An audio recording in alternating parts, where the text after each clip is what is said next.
Folks, welcome to Lecture 18. Woo! Today we're talking about higher order functions, and guess what? Coding is cool again.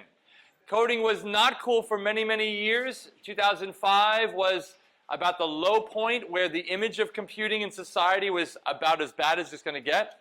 And coding is now officially cool and fun. People are signing up for things like Code Academy just for fun because they realize that being able to program is a fundamental part of today's society. So it's really great to see that, and CS10 is a great first step. You guys are in the best hands to be taking that journey. So I'm really glad that you guys are with us. So today we're talking about higher order functions.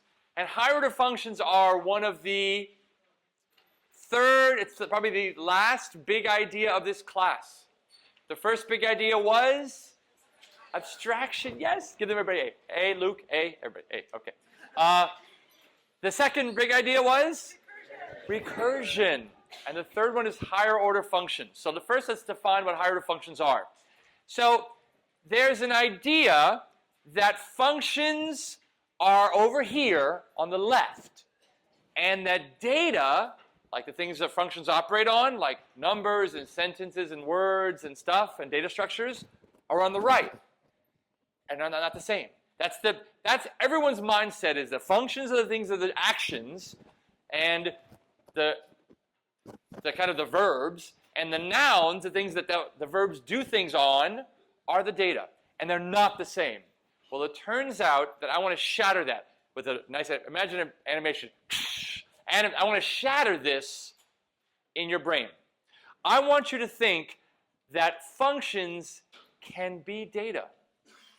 What I mean to say, more specifically, I want functions to be able to be first-class citizens. How about that? Right up front, get served orange juice and a hot towelette, right? First-class citizens in the world of programming means that four things have to happen.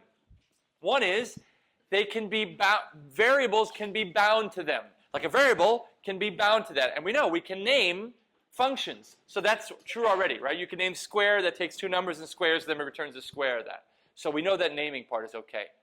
I want to be able to have functions. If something's first class, then you can pass it into a function. You're like, what do you mean?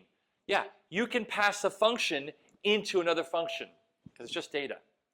The third thing about being first class is a function can return it. So is a number first class? Sure, because a number can be bound to a variable, can be passed in, and can be passed out.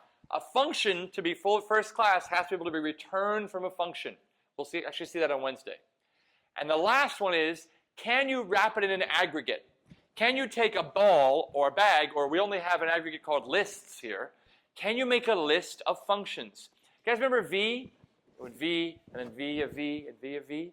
Remember on the list, it was ends, and ends had a list of the functions that were things that are the ends. So you already saw that. What you have yet to see is functions being called as being passed as input and being returned as output. So that's the big idea, okay? Big idea. Now let's pause and have questions on that. About functions as data, first class functions. Yes? Sure. A function can be nameless. Like we'll learn how I can return a function that has no name associated to it. On a function with no name, I want it. So you can have a function that has no name. The thing I return from a function, if I have a function that returns a function, that function has no name associated to it. It's just a function by itself. Just a machine, like a box. Okay? You haven't seen that. You've only seen, define a block, name it, and that's there. But functions in general can be named. Because of that, they kind of already had that first part of being first-class citizens. But in general, functions can also be anonymous, which means they have no name, and that's fun too. We'll see that when you have a return value. Okay? Are there questions about functions as first-class citizens? So now back to real life. Now, many of you may be thinking functions and data aren't the same. I need another analogy, Dan. Well, how about an analogy? Fish only eat. In the world that you've known so far, there are only vegetarian fish. There are fish that swim around, and they're the things that are like non-meaty things, like plants, and the fish eat them, and then they, as input, and then the output. The fish have the output. They swim, and behind it is the output. Okay. There are some fish that eat other fish. What are those called? Like sharks and whales and killer whales. Okay, so that's not so crazy. There are some fish that have output other fish, like mommy fish. So if you were a shark, mommy, you eat some kind of fish, not hopefully the kind of fish that you are, and you might output sometimes other fish like you. Okay? So that's cool. So think of that whole fish analogy when you're worrying about and thinking about functions, input, output, like sharks. It's not a big deal to think of a shark, right? Well, for the same reason, don't get all worried when I pass a function in as input.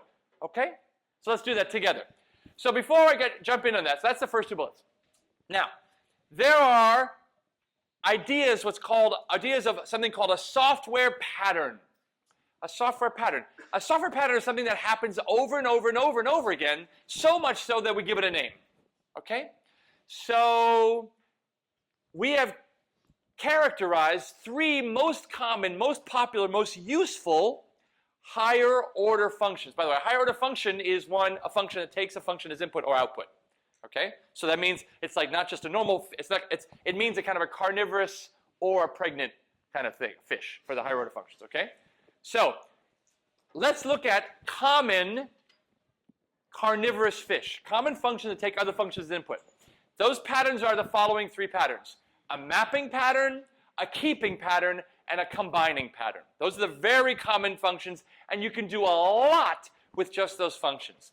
Now, many of you may be asking, is that the magical three? Is that carried from above, down from the mountaintop on a stone three? No, they're just three common functions. You can make up your own and add it to the list of that. But those are the ones that we start with usually when we teach this stuff, okay? So what's the first one? A mapping pattern. A mapping pattern's job is to take in a list, okay? All the things we're going to see in terms of higher order functions in this context operate on a list, okay? Operate on a lot of things at once, okay? Just for now. So you don't have to do that. You can have a higher order function that doesn't take a list, but in general, what we're going to show you is examples that take in a list. Okay, so stay with me. I have a function that takes in a list, and it takes in another function. I'm calling that a reporter. So you see then your notes, map reporter over list. And what it does is, for each of the items of the list, it calls the function on that item, and whatever the function outputs, it puts it back in that box. That get it? So if it came in with a list of 10 items, and you asked for the square of that list, what it would do is take each of the items and square each of the items and return a new list, not modify it. This is important. We're treating lists as immutable. Right? That's a new word. I'm going rogue, people. Immutable. We're treating lists as immutable, which means you're not going to be changing the list. You're going to be treating it as a block that you can't change at all. And you're going to be returning a brand new list that has some property. So in the mapping idea, what you do is you take a list in of numbers, right? Random numbers. I call square. Map square over the list. It squares each of the numbers and returns a new list in which is the same length as the original, but in which each of the elements has been squared. So if I give it the list of 1, 2, 3 and square, what does it give me back? 1, 4, 9.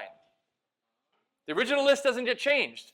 I get a new list, brand new, that never lived before, that has 1, 4, 9. Okay? So that's it. Let's actually go do some of that now. Ready? Go. Okay, demo time. One of the things that's exciting about higher order functions is it's the beautiful epitome of functional abstraction. Like, what? Beautiful epitome? What are you talking about, Dan? What I mean is, you know how annoying, what does abstraction mean? Remember the two definitions of abstraction? Give me the two definitions. Ready? Generalization, like why you don't have a strawberry milkshake and a cherry milkshake, although cherry would be a weird for a milkshake, and an apple milkshake, another weird flavor, but anyway, okay? Stay with me. I go rogue, I go a little weird with the flavors. Now, what's the other definition of abstraction? Detail removal. What is so annoying about, like, the problem I just gave you? Square all the elements of a list. What's so annoying about it? You got to have an I variable that's set to 1, and you got to increment it each time for the number of elements in the list. You got to not forget to do that. You've got to then do it and then return a new. It is so annoying to keep track of that stuff. Okay? Wouldn't it be awesome if you could remove the detail of having to iterate over it, and somebody else is going to do the hard work of that. It's like having an assistant.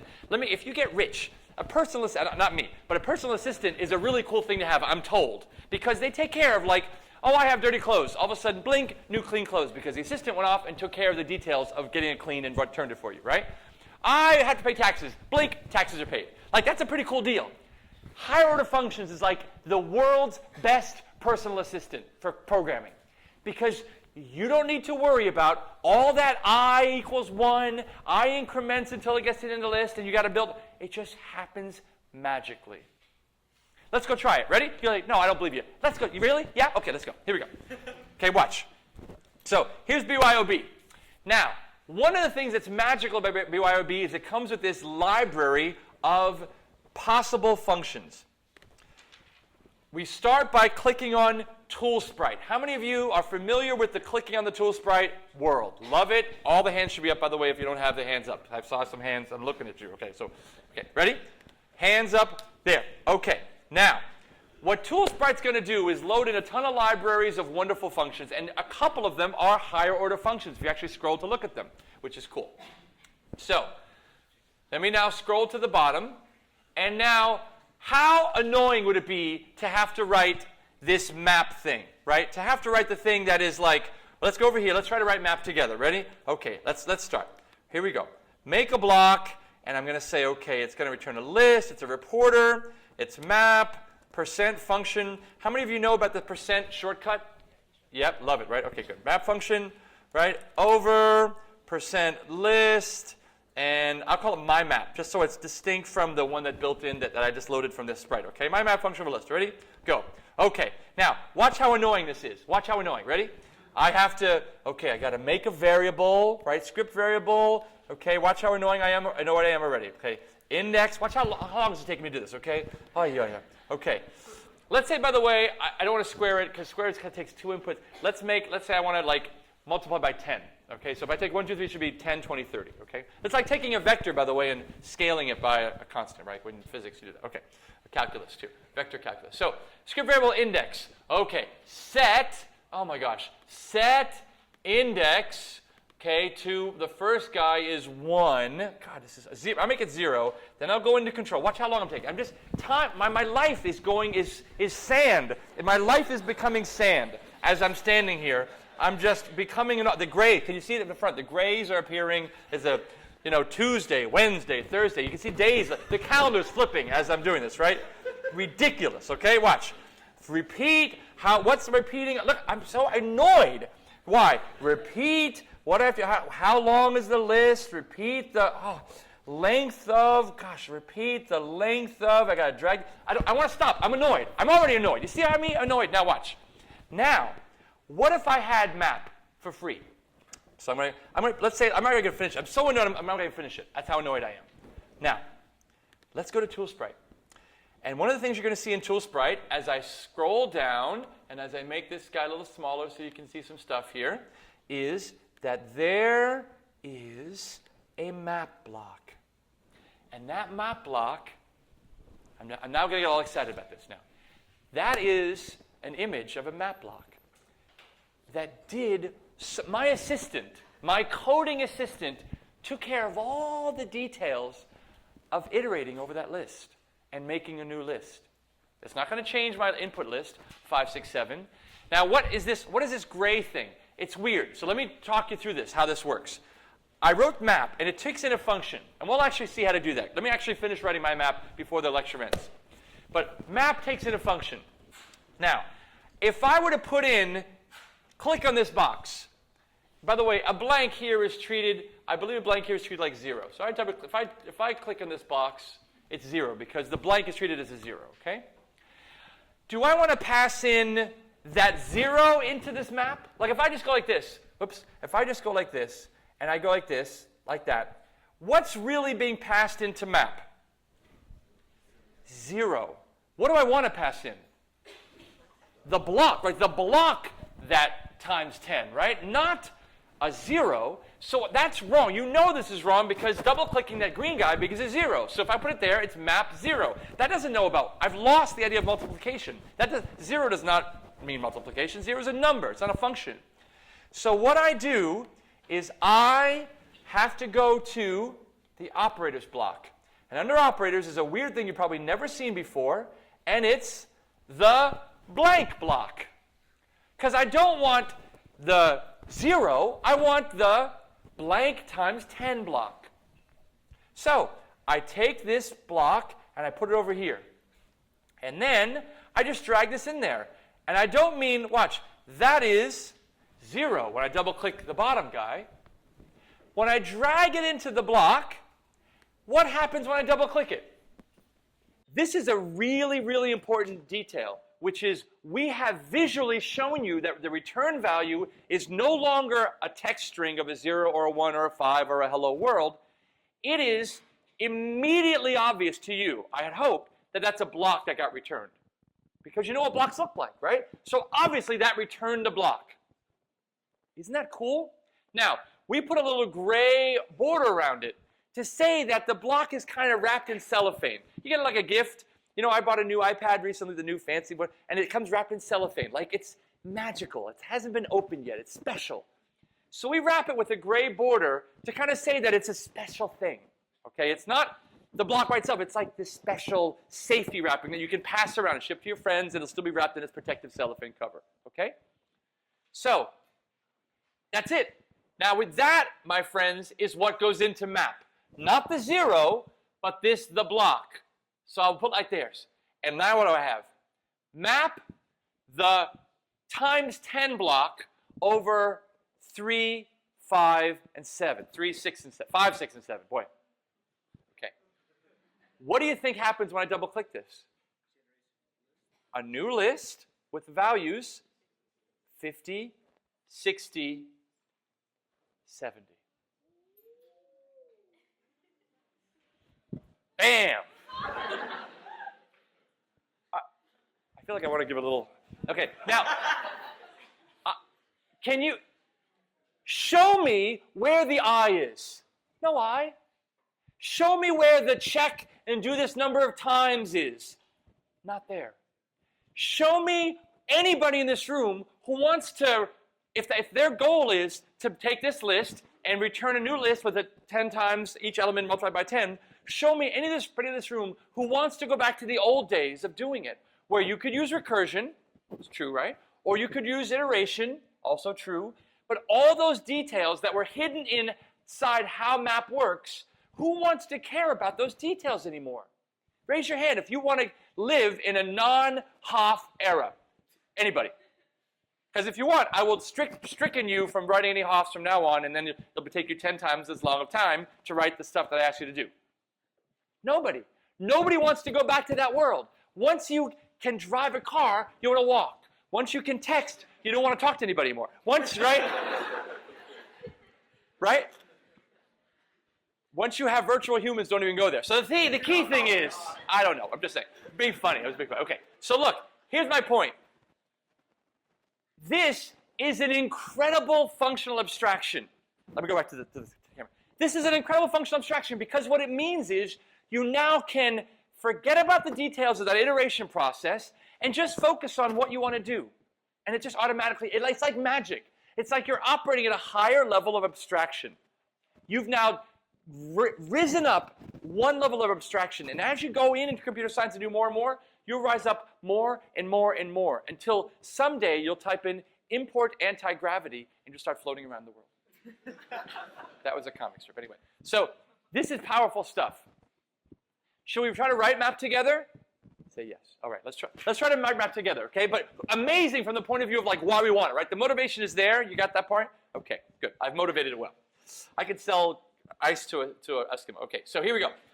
So now we're going to try to go back to map. Now we're going to try to say, where's map? And it should be down here. My map, we called it, right? My map. Where's my map? My map. Okay, my map, blank over blank. Okay, here's my map. Let's now edit this and try to finish it up, okay? So, set index to 0. I like to start at 0, and then the first thing I do is change it by 1. It's kind of a different way to do an iteration, but I like rather than go off the edge. So I'm going to say here, first thing I do is change index by 1, okay? So that's the first thing I'm going to do is that, okay? And so now inside of this loop, right in here, index is going to be the right thing. Now, the annoying thing is I'm making lists. So to make a new list, I have to start from an empty list and then build onto the front of it. It's a little bit weird, okay? So let me try this one. Let me try this one. Here is the answer list, okay? And then I have to also reset that answer list, set that answer list to the empty list. So that's set answer list to be, and blue, blue, blue, blue, I think it's down here in the list, this list guy. Okay, I'm trying to keep this zoomed here so I can do this. Set answer list to that with no arguments. Okay, so that's the beginning list, which is there. And now one by one, I'm going to kind of add things to it. So let's try this now. Ready? Okay. Now, so far that's pretty good, right? And by the way, only thing I missed, from my template, all I need to do is add this, and I'm almost done, actually. It's pretty cool. So I'm going to end with report answer list, right? So I'm going to basically keep building up answer lists one by one. And right in the middle, you see how close I am? Look at this.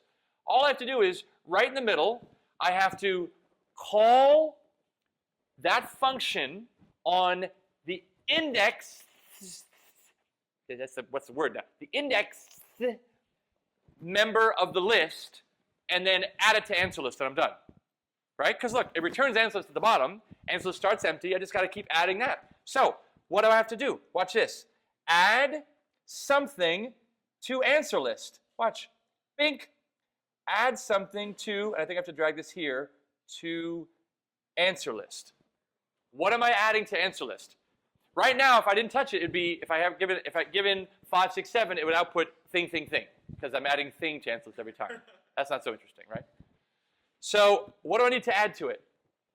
The function on that index element. Okay, so how do you call a function? Well, first of all, how do you define a function? I wrote the word function, but how do I even say it was a function? Watch. I click on that thing, and it tells me to edit it. So I click on this right button, which you may never have clicked on before. And what do I get? A list of things. And one of them is a reporter. Oh, snap. Bam. Now watch what happens to the shape of that. Yo, it's exactly what I wanted, right? So far, so good. Now, how do I get the index element of that? Well, you know that. That's item something of answer list, right? Item index of answer list. Now that's each element, right? Watch this. If I put this like this, what is that going to do? I'll zoom in so you can see it. Exactly. It makes a copy of my list for me, right? It doesn't change it. You guys see that? This is the same. It just takes each one and puts it there. Grabs it, doesn't do anything to it, puts it back in the answer. Okay? You want to try it? Let's try it now. Let's try it just to see if it works. Okay? Ready? Okay. Okay. Give me some okay love. All right. Now let's go over here. List. Go back to our 5, 6, 7. By the way, I could have made that list guy also 5, 6, 7. I mean, also, I could have edited that one so it changed shape. Make this 5, 6, 7. Let's try the blocky guy. Let's multiply him by 10, right? So it's 10 times this. And now, can I drag it in there by itself like this? No. I have to put the block around it, right? Now, I was telling you this really cool secret thing, which is normally I have to go and grab the block, the block, and I put this thing in the middle, right? Watch this. I hold shift down. It's a secret. I'm sure you're an expert, advanced only. I hold shift down, click on this. It says quote. Quote means like cellophane wrap, which means bink. Oh, snap. It's pretty cool. Okay? So that's cool thing number one. I can just drag that in. You want an even cooler way to do it? Yeah? You know how the pros do it? Watch. The pros do this. They take this, they drag it toward that hole. It starts, I'll even zoom way more. It starts white halo like it always does. If you drag it in just a little more, it gives you the cellophane wrapping that you needed. You drop it, and it's exactly what you wanted. Bam. Okay? Let's now try it. And we want to get 5, 6, 7, because that was our hope, right? Let's try it, because we're not doing anything yet. Ready? 5, 6, 7. What we expected, right? But we're getting to the hard part. I showed you a couple of shortcuts. The cool part is, how do I call the function with that as the argument, right? Okay, that's the whole magic of this whole thing. So, check my time. So now I'm going to go over here to control. And I scroll down. Notice I have call with a little block that I kind of did that. And when you click this thing, it says, with inputs, this. Didn't I need something that had like the function with this input? Now I have something that has exactly the two slots. I had the variables. I needed something with two slots. It's exactly what I wanted. So this guy goes here. I now drag this guy out here, and that's the input. And what's the thing I'm calling on? Function. And I don't put the gray because it's already been wrapped in gray. This is weird, right? Because it's been wrapped in gray to come into it, so I don't keep dragging this in for a gray. You almost never have gray around a variable. You only have gray around a block itself. So call function with inputs, item x of list. And this guy is going to go add, not thing, but add the call function with inputs, item x of list. So that's going to call my times 10 with a 5. And what does it give me? 50. 50 goes in the first guy. Call times 10 with the 6. 60. 60 goes in my second guy. Call times 10 with 7. 70 goes in the third guy. Okay? Luke says, hit OK. I hit OK. And now, cross my fingers, everybody. Give me some drama. Give me some drama. At least some drama, something. Give me some kind of love. And then,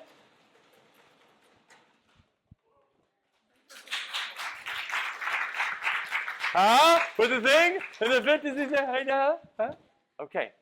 So that's how you write my map. Okay? So now here's let me go back to the podium. Now that you have my map, why would you ever write it again? Now that you have extracted the idea. By the way, you know how my map started? My map started by somebody writing the times 10 function, which takes in a list and multiplies it by 10. Right? And they wrote that. It looked exactly like my map, right? But rather than saying call function, it said times 10 of each guy, right? Then they also wrote the +1 function that takes each list element and adds each to 1. And guess what? They were identical except for that one little piece of the function that was different. Then they wrote the square function, which takes it and squares each element. And guess what? It was identical to the other guys except for that function. And what did they think? What would you think if you wrote those three things? There's like 3 common codes. It's all the same. I should be Why am I writing down, here's how to make a raspberry-shaped smoothie, here's how to make a cherry smoothie, here's how to make an apple smoothie. You're from lecture 1, you're saying, this is the same thing. I should abstract away the thing that's different and keep the common element as one common piece of code. And so what is that thing that's different? It's the verb. For the first time, it's the verb that's different, not the noun that's different. So now, how do I pass in a function? Oh, I don't know how to do that. Well, guess what? You just kind of drag it in the slot like you do with any other variable. How do I call it? Well, that's a little harder. I showed you how to do that. How do I wrap it so it doesn't get called immediately with the 0? I showed you how to wrap it with the gray bar. And now you have it. And now you don't have to have a times 10 and a +1 and a square. You have one uniform map. I argued with it last year by talking about sorting, where you want to sort a list. So I want to sort all of you. Get up, and I'm not really, get up everybody and sort by length of hair. Okay, you sort by length of hair. Okay, now sort again by intensity of luminosity of this shirt. So the bright white shirts are there and the dark black shirts. Okay. Now sort by SAT score. Now sort by midterm score. Now sort by shoe size. Now sort. It's the same sort routine. What are you sorting on? You're sorting on different parameters. So guess what? CS10 now almost graduates. What you sort by should be the input, because it's the same sort routine. You're doing the same kind of sorting, right? Who get up, smaller based on some parameter, goes to this end, bigger based on whatever you're measuring, goes on that end. It's the same sort routine for all 4 of those things. Why do you write 4 identical pieces of code when it should be one piece of code with the thing that's different is the parameter? That's what abstraction was about, the generalization of that. So that amazing idea that this function is now, for the first time ever, the thing that's different is so cool. So I was arguing you could sort by those things, and I was sorting by this, and then sorting by bigger than. And guess what? Because I could pass in what I was sorting by, it would now sort by bigger than, or sort by smaller than, or sort by closest to a number, which was like absolute value of something less than 4. So closest to 4. Dan, why would you ever use something that's sorted by closest to a number? Is that ever used in real life? Never, right? Never, right? How about map? How about Google Maps? Find me a restaurant near here. Bam. You need the distance from all the things to where I am. It's not like the distance to global 0 back in the 0 meridian. No, it's closest to my local thing. So here, sort the numbers by which number is closest to my favorite number 4. And it should sort by that, right? 3 is better than 10. Doesn't that make sense? It all just makes sense. So that's the argument for map. That's the argument for iterative functions. I've shown you map. Powerful, powerful, awesome stuff. You guys are really great. I give you one more cool thing, by the way. One more shortcut on map, because map is really powerful. Oh, no, this map doesn't do it. But the generic map you get does do it. Watch this one. So this is the generic map that comes with the system, that comes with the tool sprite. And watch this. Okay, here's map, the times 10 block. I just showed you this, right? But watch this. Ready? Watch this cool thing. I'll take this out. I'll put this over here, just because I like the shorthand version, so it makes it a little smaller. What if I wanted to take this vector and multiply it by that vector piecewise? Like this times that plus this time, like not plus, but this times this is the first element, this times this is the second element, this and this is the third element. So watch this. Notice that map also has this magical Zelda right arrow guy. If you click it to the right, it gives you another list box, which if I take this guy and duplicate it and add now, like let's make it 1, 1, 2, 3 or something like that. And I take this function and make it now, rather than being a unary function, write that down, unary means a function of one argument, unary function, one argument, I make it a binary function of 2 arguments. It will take one by one the 5, put in the left slot, the 1, put in the right slot, and do that function on it. Then the 6 on the first slot, the 2 in the next slot. So what's 5 times 1? 5. 6 times 2, 12. 7 times 3, 21. I predict this will give me 5, 12, 21. Let's just try it. Bam. So map has this really cool feature that if you actually want to do something that's like kind of affects multiple lists at once, you can do that. I can do it with 3 lists. I'd have to put a third argument function in there. And it will just take each one and map it to the slots left to right. And again, if you want to have some complicated function, you could say the block with inputs X, Y, Z, and then have the X, Y, Z and drag them to the slots that make sense. Okay? Phew! 5 minutes. I'm going to cover the last 2, but no, there's no more. That's the big idea. You got all the big ideas. What I want to show you is that there are 2 more patterns now. Pattern number 2 is called keep. Keep is not a brain-shaking thing. Map, grokking, meaning understanding map was the big deal. If you grok map and you understand how to write it and why we write it, that's the big thing. You got that? You got the whole lecture. All keep does is that selects a subset of a list. What do you mean subset? It removes things that don't satisfy that predicate. This says keep the things, just like English. Read it, it's like English. Keep the items such that they're bigger than 5 out of 7, 2, 23, 44, 4, 1. What do you think it returns? 7, 23, 44. Hike. See? Okay? So all that does is we call that a keep or a filter operation. It basically removes things that you don't like. So map keeps the same number, right? You pass in a list of 3 elements, it returns a list of 3 elements. Filter makes it smaller, right? Keep the students in this room who are awake. See? Oh, isn't that funny? All of a sudden everybody goes away, right? Okay. All right. The last one, a little bit more complicated. So I'm going to take a second to do it. So keep was fast. Combine is way different. And combine is the only way you take it, as you can see from the name, you combine this whole list and you boil them down to 1. You know what's happening right now in New Orleans? It's the conclusion of a wonderful combine of the NCAA basketball tournament, in which we're combining 64 teams down to 1. You understand that? NCAA tournament, right? The whole thing. They play each other until you boil it down to 1. So how are you combining? Well, what if I had 5, 6, and 7? I wanted to add them all together. Okay? 18, right? So 5 plus 6 plus 7 is 18. So combine plus with those items gives me 18. It just adds them up. How does combine work, you might ask? And well, you might. So here's how combine works. And I will stand in my video spot. Combine works this way. We call this a left associative function, which means f is a binary function, like plus. And I first calculate f of ab, so a plus b, okay? Like 5 plus 6, 11. Then that result is added to c. It's kind of like the NCAA tournament, but D got a bye to the last round.